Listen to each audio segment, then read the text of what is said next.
Bom dia, boa tarde, boa noite para você que está vendo na reprise, seja aqui no Periscope, seja no YouTube, seja muitíssimo bem-vindo.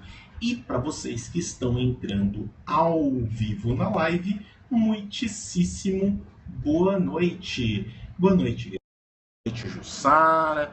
Boa noite para vocês que estão ao vivo na live. Quem está ao vivo na live pode clicar aqui no homenzinho aqui embaixo e compartilhar com os seus seguidores para mais gente entrar na live. Legal? Bom, gente, para quem não me conhece, eu sou o Elvio e eu estou aqui toda noite, 11 horas da noite, com o ADD, com o Antes de Dormir, para cumprir uma missão que é inspirar vocês a mudarem a sua mentalidade com relação a sucesso, com relação a empreendedorismo, com relação a negócio. E hoje é segunda-feira, hoje é dia de Bookscope, é dia da gente falar sobre livros interessantes para vocês. E aí eu fui lá na minha estante e peguei um livro que é fundamental para gente que precisa organizar as suas finanças, precisa pôr ordem no seu dinheiro. Né? Se a Kátia Velar estivesse aqui, ela precisava assistir esse scope de hoje. Tá? O livro que eu escolhi para falar para vocês é o livro de um coach norte-americano chamado Dave Ramsey. E esse livro se chama The Total Money Makeover. Tá? Esse livro eu achei aqui em São Paulo, lá na Livraria Cultura. Para quem não está em São Paulo, o jeito mais fácil seria importar pela Amazon. Não sei se tem versão em português desse livro. Tá? E como é que eu cheguei nesse livro do Dave Ramsey? Né? Na verdade, eu descobri o Dave Ramsey através de um outro coach norte-americano chamado Dan Miller. O Dan Miller é um coach de empreendedorismo e de carreira. E ele foi contemporâneo do Dave Ramsey, eles participam do mesmo mastermind, eles moram bem próximos. E ele acompanhou a história do Dave Ramsey, o Dave Ramsey crescer a partir do momento que ele estava falido, assim como ele, Dan Miller, também cresceu num outro nicho completamente diferente, depois de também ter quebrado. Né? E, bom, o que tem de interessante no trabalho do Dave Ramsey? É que ele, basicamente, ele ensina finanças pessoais. Ele não ensina a pessoa a ser um consultor financeiro, né, um coach financeiro, mas ele ensina pequenos passos, que ele chama de baby steps, para a pessoa resolver a vida financeira dela. E ele parte do seguinte pressuposto, que a grandíssima maioria das pessoas está endividada. E ele não parte desse pressuposto por acaso, porque a maior parte dos norte-americanos está endividada. Eles têm uma cultura que fomenta o acesso a crédito. E, na opinião dele, isso é um péssimo negócio para o indivíduo que toma dinheiro emprestado. Porque, como ele gosta de citar, na Bíblia está escrito que o cara que toma empréstimo vira escravo da pessoa que emprestou dinheiro para ele. Então, assim, não é uma boa você ficar devendo. Bom, e aí, o que tem de legal nesse livro aqui? É que esse livro resume o programa que o Dave Ramsey vende, que é o Financial Peace University. Esse programa está todo resumido nesse livrinho aqui, que são os 7 passos para você ter a sua vida financeira organizada. E aí, vamos contar quais são, né, esses passinhos para vocês, para deixar a coisa mais fácil, vocês não precisarem ler o livro todo. Eu recomendo ler o livro todo, mas enfim. Os passos são muito simples. Primeiro passo, ele fala que é você ter uma reserva de emergência de pelo menos $1.000. E aí eu acho que antes desse passo tem uma coisa mais importante ainda, que é ter clareza sobre qual a sua situação financeira. Então lembra quando a gente fala que no domingo você tem que sentar para olhar para os seus números? Uma das coisas que você tem que olhar, que eu acho que a primeira coisa que você tem que olhar, é para contar a sua situação financeira. Então você tem que saber exatamente qual que é a sua situação financeira hoje. Então assim, se você está devendo, cara, você tem que fazer uma lista de tudo que você deve, para quem você deve, quanto você deve, e ter isso muito claro, tá? Se você não deve, se você tem dinheiro aplicado, você tem que saber exatamente quanto você tem aplicado aonde, no que, com que objetivo. Bom, e não só ter essa clareza de qual o seu valor líquido hoje, né, que é o conjunto dos ativos que você tem, mas também você precisa saber o quanto você ganha e o quanto você gasta. Você tem que ter um orçamento mensal. Se você não tem, você tem que fazer ele para ontem. Tá? Essas são as duas primeiras coisas, assim. Saiba exatamente o que você tem e o que você deve, e saiba exatamente o quanto você ganha e o quanto você gasta. A partir daí, vocês começam com os baby steps. E aí, o primeiro baby step é reserva para emergência de $1.000. E para que é essa reserva de emergência? Porque acontecem emergências, acontecem coisas que você não espera. E essa reserva de emergência tem que fazer o mais rápido possível. Então, assim, se você tem um orçamento super apertado, ou você reduz gasto, ou você aumenta a renda de alguma forma. Então, assim, mas não tem mais o que eu reduzir de gasto. Ok, então arruma um trabalho extra. Tá? O próprio Dave Ramsey fala, olha, se você não tem folga no orçamento, assim, vai entregar pizza. Tá? Vai entregar pizza à noite e você faz uma rendinha extra. Enfim, alguma coisa tem que você possa fazer para aumentar sua renda e você fazer essa reserva de $1.000 lá. Bom, só que assim, tem um negócio importante aí. O que é reserva de emergência? Reserva de emergência não é dinheiro para você consertar o carro se der defeito no carro. Tá? Defeito no carro é um negócio que você sabe que você vai ter. Então, defeito do carro não entra numa emergência. Defeito do carro entra numa continha de manutenção que tem que estar no seu orçamento. Você tem carro, você tem que ter uma linha manutenção para você pagar revisão, para você pagar troca de pneu. O pneu não precisa ser trocado? Precisa. Suspensão do carro não precisa trocar? Precisa. Sabe? Tem coisas que você sabe que você vai ter gasto. Não é surpresa, né? É a mesma coisa. Você fala assim, olha, todo mês de dezembro eu me ferro porque tem um monte de presente para dar de Natal. Tá, Natal é uma surpresa? Não é uma surpresa, sabe? É um gasto que você sabe que você vai ter, né? Pô, matrícula dos meninos na escola no início do ano, material escolar. Cara, não é uma surpresa. Você sabe que vai ter. Então, assim, se você sabe que vai ter esse gasto, você tem que colocar ele dentro do seu orçamento e, de preferência, não num orçamento anual, não num orçamento daquele mês exclusivamente, mas dividido ao longo do ano. Tá, você paga o IPTU inteiro no início do ano. Ok, legal, mas aloca o dinheiro todo mês para você ter no final do ano a reserva para você pagar o IPTU do ano seguinte. Tá? Não tem fórmula mágica. Bom, reserva de $1.000. Que hoje aí você pode pôr aí uns R$4.000 no ano. Legal? Isso aqui só para emergência. Porque pessoas adoecem, acidentes acontecem, então isso é uma coisa que você sabe que pode acontecer, mas você não sabe quando, como vai acontecer. O pneu do carro furar, você sabe que vai furar. Tá? Mas outras coisas podem aparecer aí e você precisa ter uma reserva financeira para essas coisas. Bom, aí vem o passo número 2. Passo número 2 sabe aquela relação de dívidas que eu falei para vocês fazerem logo no começo? Então, pega aquela relação de dívidas e numera elas, elenca elas da menor para maior. Elvio, mas eu vou olhar para a menor taxa de juros? Não, você vai olhar para a dívida de menor soma total. Tá? Então você vai ver. Tem a conta do cartão de crédito X. Tá, quanto que é? Sei lá, R$3.000. Beleza.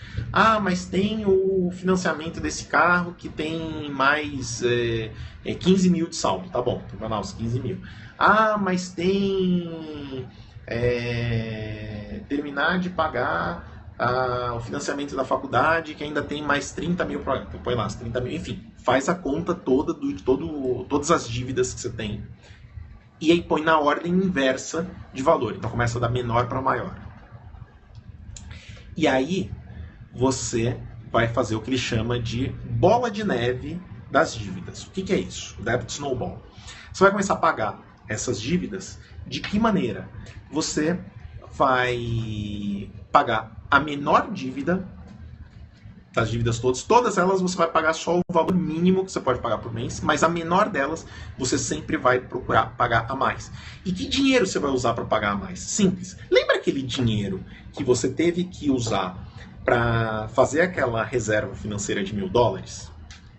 Que você não tinha? Então você vai pegar esse dinheiro e vai começar a aplicar para pagar a primeira dívida. Tá? Aí, o que acontece? Você pagou a primeira dívida, o que você vai fazer na sequência?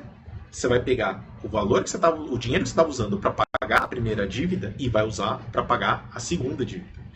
E aí, pagou a segunda dívida, você vai pegar o dinheiro que você estava usando para pagar a primeira dívida e a segunda dívida para pagar a terceira dívida e assim por diante. Ou seja, você vai ganhando momento. Quer dizer, quando você vai chegando nas dívidas maiores, você vai tendo um valor financeiro maior para poder amortizar essa dívida. Qual que é a lógica de fazer isso? Porque, do ponto de vista econômico, boa parte dos economistas vai falar, não, mas isso está errado, você tem que começar você tem que começar quitando a dívida de menor taxa de juros. Isso faz sentido do ponto de vista matemático, mas não faz sentido do ponto de vista psicológico. Então, se o cara começa pagando a dívida de menor taxa de juros, mas que é uma dívida que ele deve 30 mil e que se ele pagar os 500 reais por mês, ele vai levar mais 15 anos pagando essa dívida, ele não vai ter a recompensa psíquica de quitar uma dívida logo. E isso é muito importante para manter ele fiel ao programa. Ao passo que, se ele começa pagando uma dívida que ele tem lá de 1.500, em que em 2, 3 meses ele consegue quitar, ele já risca aquela primeira dívida da lista dele e fala, olha, primeiro aqui, check. Então, tchau. Tchau e bênção, vamos para a segunda. E a mesma coisa ele vai fazer quando ele quitar a segunda. Só que como ele vai aumentando a quantidade de dinheiro disponível para pagar as dívidas maiores, fica menos demorado para ele pagar as dívidas maiores. Então ele vai tendo recompensas mais frequentes ao longo do tempo. Então fica mais fácil dele se manter aderente ao programa. Tá? O Dave Ramsey insiste muito nisso. Você não começa pagando a dívida mais barata. Você começa pagando a dívida de menor valor total devido. Terminou de pagar todas essas dívidas, e quando ele fala todas as dívidas, ele só aceita uma dívida que você pode manter, que é a do financiamento da casa. Essa ele deixa mais para frente para quitar. Mas tem muita gente que segue o programa do Dave Ramsey que quita a casa para considerar tá livre de dívidas. Né? Bom, aí ele vai para o terceiro passo. Então, pagou todas as dívidas, aí vem o terceiro passo. Qual que é o terceiro passo? O terceiro passo é guardar uma reserva para emergências completa. O que é uma reserva de emergências completa? Quando a gente falou daquele primeiro passinho de bebê, aquele primeiro baby step, ele falava para guardar $1.000. Aqui ele está falando para guardar 4 a 6 meses de gastos seus dali para frente. Né? O Cícero está perguntando aqui de quem que eu estou falando. Eu estou falando do Dave Ramsey. Dave Ramsey, tá? Autor do Total Money Makeover e autor da FPU, da Financial Peace University. Então, vamos lá. Terceiro baby step, fazer uma reserva para emergências completa. Então, você vai pegar aquele orçamento que você tem, quais são os gastos que você tem no mês, beleza, multiplica por 6, esse valor você precisa ter guardado no banco como reserva de emergência. Por quê? Porque a partir do momento que você tem uma reserva de emergências para 6 meses, cara, vão acontecer emergências. A lei de Murphy acontece, a gente sabe disso. E aí você vai poder se dar o luxo de, por exemplo, foi demitido do trabalho. Não ficar estressado porque você tem uma margem aí de uma folga de pelo menos 6 meses guardadinho ali com dinheiro acessível para você poder se manter.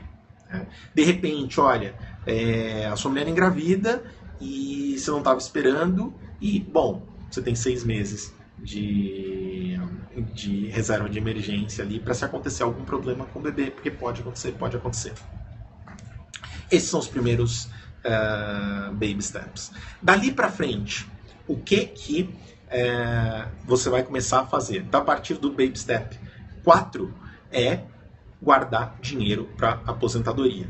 Então, vamos lá, olha, ele pagou todas as dívidas, depois de pagar todas as dívidas, montou uma reserva para emergência e aí sim ele vai pensar em guardar dinheiro para aposentadoria. No mínimo, 15% da sua renda anual você tem que guardar para aposentadoria. E aí, guardar para aposentadoria não significa investir num fundo como um PGBL ou um VGBL, mas significa você aplicar numa aplicação que vai te dar retorno financeiro lá para frente. Tá? Especificamente lá nos Estados Unidos, ele orienta que as pessoas invistam em fundos de aposentadoria que tem match pela empresa, então assim que eles vão ter a empresa dando uma contrapartida, e a partir daí o que faltar para completar os 15%, eles investem em outros ativos financeiros, principalmente fundos de investimento, mas não fundos de aposentadoria, para guardar dinheiro para aposentadoria. Bom, aí o passo seguinte, que é feito ao mesmo tempo. Então, os passos 4, 5, 6 ele faz ao mesmo tempo. Então, passo 5 é guardar dinheiro para a faculdade dos filhos. E aí, lá fora, existem algumas aplicações financeiras que são específicas para custeio de educação e que têm imunidade tributária. Então, lá nos Estados Unidos tem essa oportunidade. Aqui no Brasil eu não conheço, porque até nem tenho estudado guardar dinheiro para a faculdade, porque na minha realidade hoje eu não tenho filhos. Mas para quem tem filhos, é a hora de começar a guardar dinheiro para a faculdade das crianças. E o Baby Step 6 também é feito ao mesmo tempo do 4 e do 5, que é pagar o financiamento da casa. Então aquele dinheiro que estava sendo usado para se pagar as dívidas antes, ele vai ser dividido em 15% da renda para custear a aposentadoria e o restante vamos dividir em pagar mais no financiamento da casa e guardar dinheiro para a faculdade dos filhos. E aí, na hora que você pagou a casa, na hora que você já tem o dinheiro para a faculdade dos filhos, bom, você vai começar a guardar dinheiro para quê? Bem, você vai começar a amealhar riqueza para você poder distribuir depois, fazer igual o Andrew Carnegie, que passou metade da vida guardando dinheiro e a outra metade dando esse dinheiro para outras pessoas. Então, esses são os 7 passos para você organizar a sua vida financeira. Então, nesse livrinho aqui, no Total Money Makeover, do Dave Ramsey, ou então no programa online dele que chama FPU, Financial Peace University, que é um programa mais caro do que o livro. É mais fácil comprar o livro e ler o livro do que fazer o programa online, mas o programa online dele é bastante divertido, eu recomendo. Mas você não precisa nem ter o livro, nem precisa fazer FPU para seguir essas pequenas dicas. É algo muito sofisticado? Não é algo muito sofisticado. É algo simples? Não é algo tão simples de fazer, porque é difícil para chuchu, para você seguir essas pequenas dicas, né? O Cícero está falando aqui sobre a aposentadoria. Tem uma coisa que é muito importante se você está começando. Se você não tem ainda dinheiro aplicado para aposentadoria e você trabalha como seletista, automaticamente você é segurado do INSS, você contribui para o INSS. Então, assim, o INSS é um seguro que é compulsório, não é voluntário. Se você pensar no plano de benefícios da Previdência Social, o plano de benefícios da Previdência Social é bastante competitivo, pensando na quantidade de benefícios que você recebe para o valor financeiro que você paga para o INSS. Só tem um problema, é que se você sabe cálculo atuarial, você sabe que a conta não fecha. Por quê? Ao contrário do que a maioria das pessoas imagina, o INSS não fica guardando o dinheiro que você está contribuindo para ter um bolão de dinheiro quando você aposentar e o INSS usar esse dinheiro para custear a sua aposentadoria. Não, infelizmente a conta não funciona assim. O sistema do INSS hoje ele funciona diferente. Ele arrecada as contribuições de quem está trabalhando hoje para pagar a aposentadoria de quem já está aposentado.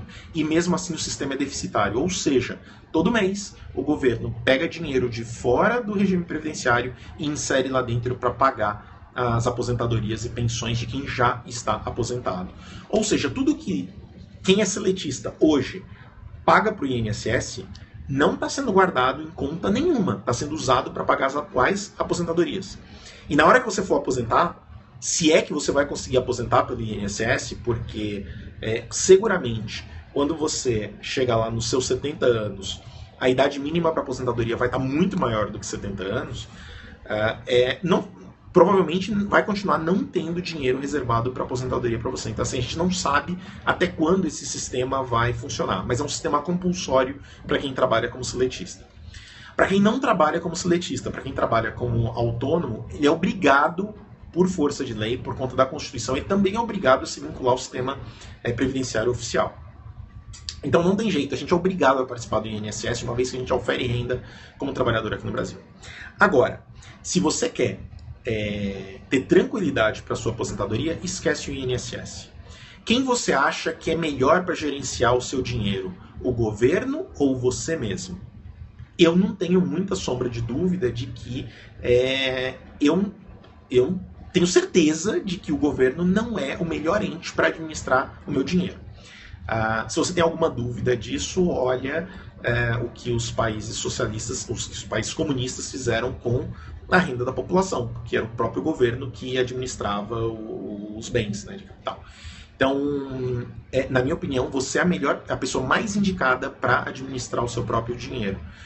Então, se você pensa em aposentar, tudo bem, você é obrigado a contribuir para o INSS, mas não conta com a aposentadoria do INSS. Começa a guardar dinheiro em aplicações financeiras para o futuro. E aí você vai ter que ver qual que é o seu perfil de investidor. Se você é um cara que é mais tolerante a risco, é menos tolerante a risco, mas comece a fazer alguma reserva financeira para aposentadoria. E, sinceramente, eu vou te ser bem honesto, Cícero, eu não sei se esses fundos de aposentadoria, tipo PGBL e VGBL, são a melhor opção para guardar dinheiro para aposentadoria. Porque se, por um lado, eles têm a vantagem tributária, né, e aí você precisa estudar, para o seu caso, qual que é a melhor opção. Se por um lado você tem essa vantagem tributária, por outro lado, o potencial de ganho desses fundos é menor do que de outros fundos que tem disponíveis no mercado. Forex, eu não mexo, não sei como funciona, e eu acho que é um ativo de alta volatilidade, então é um negócio bastante arriscado. É a mesma coisa que alguém resolver aplicar na bolsa sem conhecer análise de empresas. Então, não sei, acho que Forex é uma coisa meio arriscada. Mas tem vários fundos de investimento aí baseados em títulos públicos que têm um perfil de risco bem menor do que, por exemplo, bolsa ou do que Forex, e que dão um retorno melhor do que outras aplicações, como, por exemplo, poupança ou mesmo fundos como VGBL e PGBL. Então, acho que vale a pena estudar. Agora, se você ainda não está em condição de investir, ou seja, você é aquele cara que está com dívidas, então, assim, primeira coisa, guarda R$4.000 para uma reserva de emergência e começa a pagar suas dívidas da menor para maior. Legal? Gente, era essa a dica de livro que eu tinha para vocês. Mais uma vez, Total Money Makeover, do Dave Ramsey. Facinho de achar aqui em São Paulo. Quem não estiver em São Paulo pode importar pela Amazon. Lembrando que importação de livro é livre de imposto, tá, gente? Tá na Constituição que livro tem imunidade tributária, então eles não podem cobrar imposto de importação de vocês. Legal? Se vocês curtiram, deixem muitos coraçõezinhos aqui, compartilhem com seus amigos, seja aqui no Periscope, seja no YouTube, seja no Facebook, seja no Google+, seja no Twitter, enfim, onde estiver. E quem estiver assistindo na reprise lá no YouTube, na descrição do vídeo no YouTube, na descrição do vídeo lá no Face, eu vou colocar o link para baixar esses 7 passinhos do Dave Ramsey que eu vou deixar traduzidos para vocês. Legal? Um super beijo e amanhã nós estamos de volta às 11 horas da noite para mais um Antes de Dormir.